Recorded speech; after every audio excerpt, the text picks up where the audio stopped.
Assalamualaikum warahmatullahi wabarakatuh. Selamat datang siswa E1 dan E11, ujung dan belakang.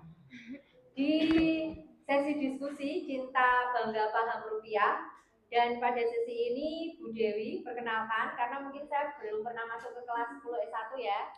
Perkenalkan, nama saya Dewi Nursani, saya guru ekonomi. Pada hari ini saya akan menyampaikan materi tentang paham rupiah. Tapi sebelum materi, biar kita agak panas dulu. Siswa semadaku, cinta, bangga, paham rupiah. Oke, terima kasih. Jadi pada materi ini tentang paham rupiah, bagaimana kita sebagai warga negara Indonesia untuk memahami posisi rupiah sebagai alat tukar kita. Sebelum saya jauh ke materi, next, apa yang kamu lakukan sih jika kamu itu pengen dipahami oleh orang lain, perasaanmu tuh pengen dimengerti? Yuk, bantu saya jawab pertanyaan ini, monggo. Kalau kamu pengen dipahami, iki lo ngerti posisiku iki lo kaya ngene nah. Iki kamu biasanya tuh ngapain? Biar temenmu, ibumu, bapakmu iki paham posisimu. Apa yang kamu sampaikan? Apa yang kamu lakukan? Biasanya apa? Ayo coba apa? Kenapa? Ayo, gimana? Halo yang belakang? Apa yang kamu lakukan? Kalau kamu pengen dipahami, piye biasanya? Curhat. Oke, satu, curhat. Ya, ada lagi nggak? Dikomunikasikan. Oke. Di apa? Nggak dengar saya. Dibicarakan. Apalagi yuk? Biasanya ngapain? Kalau kamu pengen dipahami, dingertiin posisimu, dipahami kemampuanmu. Kemampuan saya itu segini kok diminta ranking 1, terus dikasih les terus. Nah, itu apa yang kamu sampaikan? Biar dipahami kemampuanmu, dipahami bakatmu. Itu apa biasanya? Hah? Di apa? Diutarakan, dibicarakan seperti itu ya. Oke. Disampaikan. Itu diutarakan, disampaikan. Atau berempati. Misalnya berempati itu bagaimana? Yo, kamu memahami posisinya. Kamu seolah-olah seperti dia, dilihat dari sudut pandang dia, biar kamu bisa merasakan seperti apa sih jadi dia itu. Ternyata jadi anak orang kaya tuh nggak selamanya enak. Saya pikir jadi anak orang kaya tuh enak, punya uang. Tapi ternyata apa? Sampai rumah nggak ada orang tua, sampai sini ini itu. Nah itu gitu maksud saya. Jadi coba kamu ada di posisi dia, melihat dari sudut pandang temanmu. Hal itu pula yang harus kamu pahami, rupiah. Jadi rupiah itu digunakan untuk apa sih? Yang pertama digunakan untuk apa? Paham bertransaksi.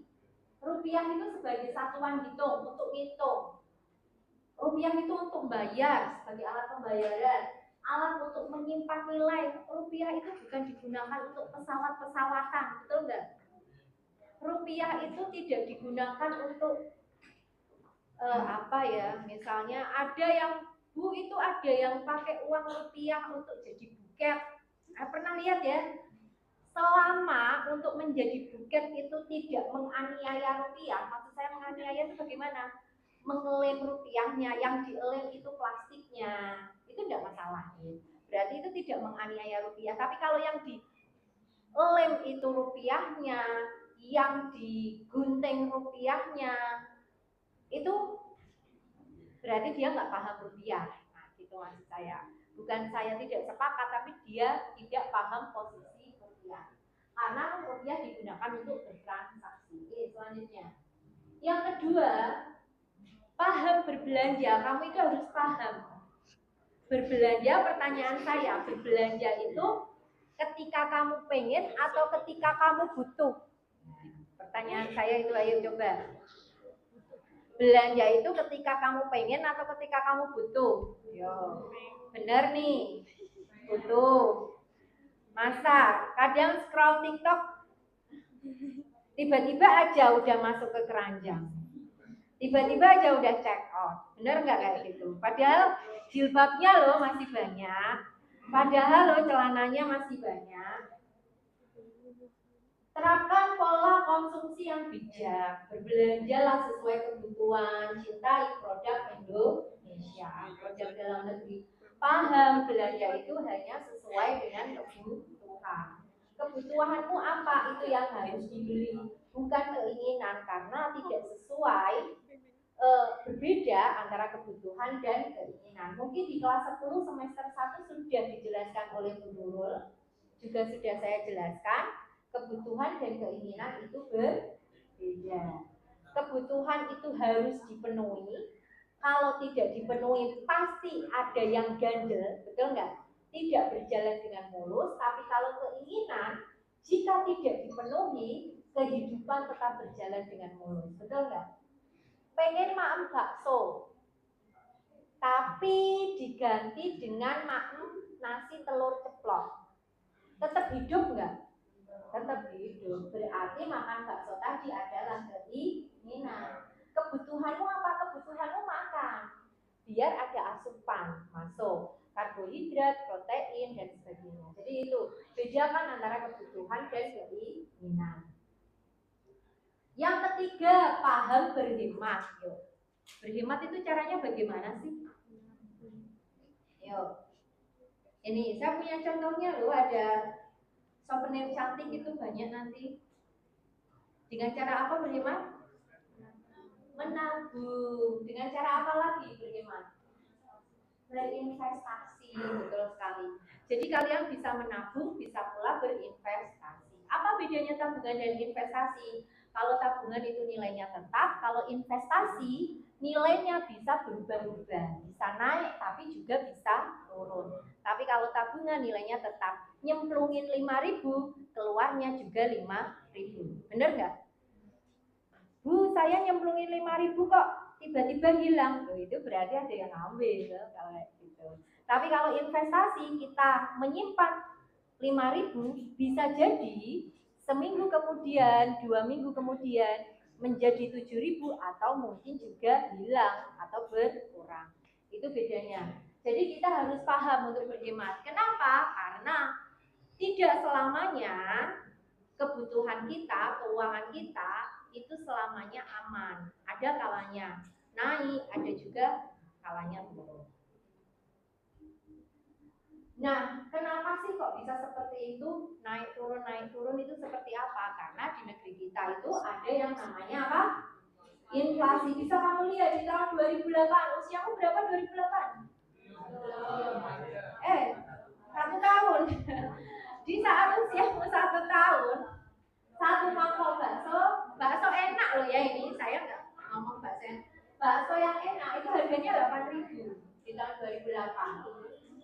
Di tahun 2023, 2 tahun yang lalu, bakso itu 20.000.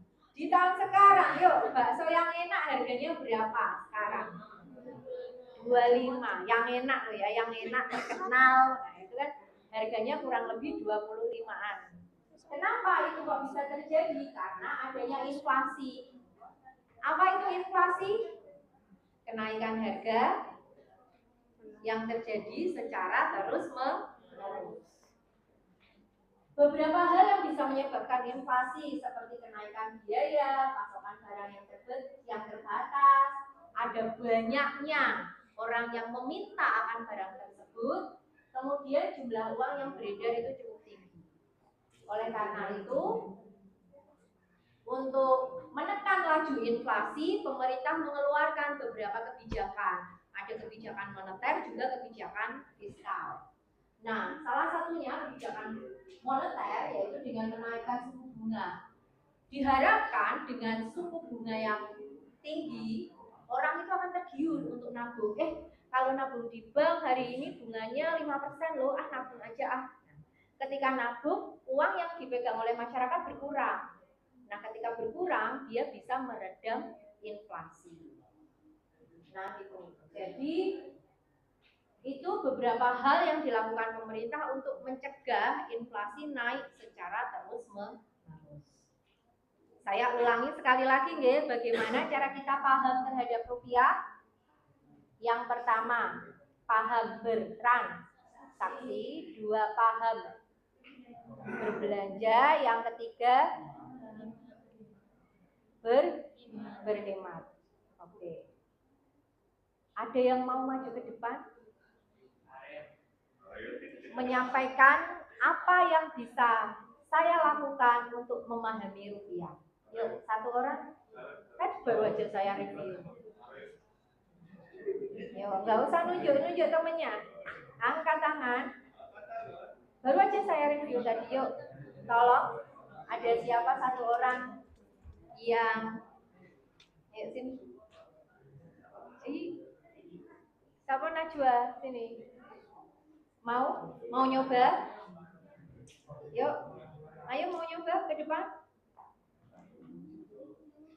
Satu, siapa yang mau nyoba? Ayo maju ke depan, ayo dicoba. Iya. Siapa? Lah mau siapa? Ya, yuk. Oh sini, yuk sini mas. Ayo. Halo. Jangan gitu. Ayo, kalau mau maju ke depan, ayo maju ke depan. Apa yang bisa kamu lakukan untuk menunjukkan rasa pahammu kepada rupiah? Tadi udah saya sampaikan. Yuk. Gak harus sama dengan yang saya sampaikan, gak apa-apa. Gak harus sama dengan yang saya sampaikan, gak apa-apa. Boleh 2, boleh 3, lebih dari 1. Yuk. Apa yang bisa kamu lakukan agar kamu memahami rupiah? Tadi udah gak sampaikan. 1, 2, 3. Nah, ayo maju. Monggo. E1, E11, masa gitu. Yuk, tunjukkan kalau kelas kalian kelas keren. Yuk, maju ke depan, silakan. Yuk, monggo. Halo.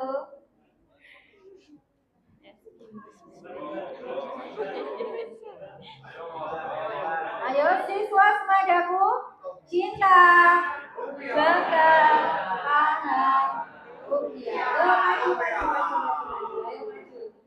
Ayo maju, yuk maju mas. Ayo, yuk nih nunggu nanti sore kelamaan loh. Yuk mau maju, yuk. Ya. Sebutkan nama, kelas, kemudian baru cara-caranya. Perkenalkan, nama saya Amanda Cesari dari kelas E11.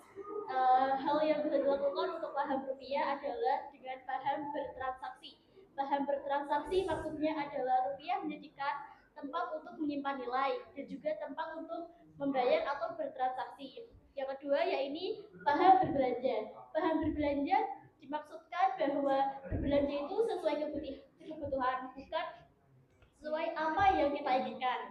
Nah, yang ketiga yaitu paham berhemat. Maksudnya adalah untuk menyimpan uang, kita bisa menabung atau berinvestasi. Terima kasih.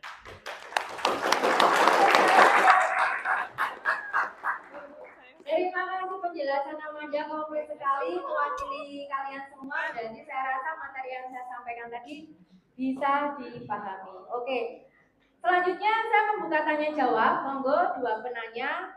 Boleh seputar paham rupiah, boleh seputar apapun tentang rupiah. Jadi materi apapun yang berhubungan dengan rupiah yang ingin kalian tanyakan, silakan kalian tanyakan. Monggo yang mau bertanya, ya ke depan sini. Sebutkan nama, kelas, dan pertanyaannya.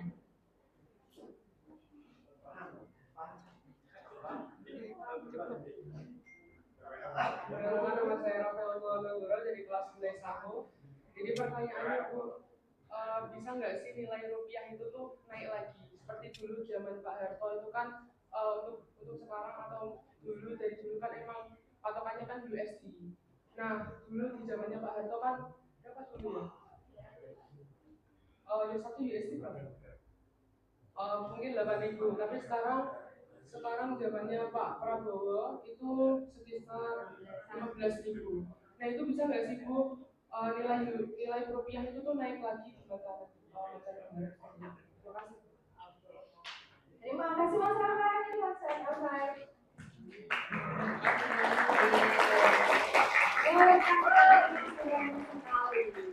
Mungkin saya ingin membantu memahamkan. Mungkin yang dimaksud Mas Rafael itu nilai rupiah naik itu nilai rupiah menguat, betul ya? Nah, menguat lagi agar rupiah itu terhadap mata uang asing nilai tukarnya itu menguat. Nah, itu mungkin maksudnya seperti itu ya Mas Rafael ya. Saya tidak mengatakan tidak bisa, juga saya tidak mengatakan bisa, karena kenaikan naik turunnya rupiah itu berdasarkan banyak hal, banyak unsur yang menyebabkan nilai rupiah itu menguat dan menurun. Di kelas E6 sampai E11 saya sempat nilai rupiah menurun ya. Saya kan cerita, kemarin saya di kelas ini nilai rupiah 16.900. Coba cek hari ini berapa? Ada yang jawab 16.500. Dan bahkan hari ini Mas Rafael bilang 15.000 ya. Padahal saya ngajar kemarin itu masih 16.900-an. Berarti dia kan menguat kan? Kalau nilai tukarnya turun, itu kan berarti dia menguat. Nah, tapi menguatnya itu Mas, tidak bisa langsung dalam jumlah yang besar.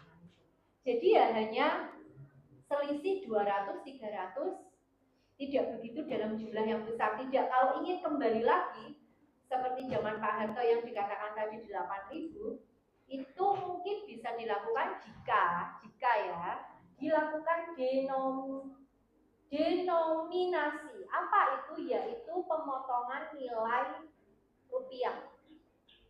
Jadi nilai 1.000 menjadi 10. Paham ya, kayak pemotongan nilai nilai 10.000 menjadi 100. Jadi itu ada yang namanya pemotongan nilai rupiah. Mungkin itu bisa berubahnya langsung drastis. Tapi kalau kita menggunakan indikasi yang saat ini, ada IHK, ada nilai barang, ada pendapatan negara, kemudian ada pengeluaran negara, beberapa aspek yang menentukan hal tersebut, geser-gesernya, apalagi kalau dibantu dengan berbagai macam politik dan sebagainya, geser-geser naik turunnya paling hanya itu aja, geser-gesernya paling 500, 100 gitu aja. Mungkin itu aja yang bisa saya bantu jawab. Pertanyaan kedua, oke, silakan maju ke depan. Sini aja langsung ke depan. Sopan sekali muter. Sebutkan nama, kelas, dan pertanyaannya. Perkenalkan, nama saya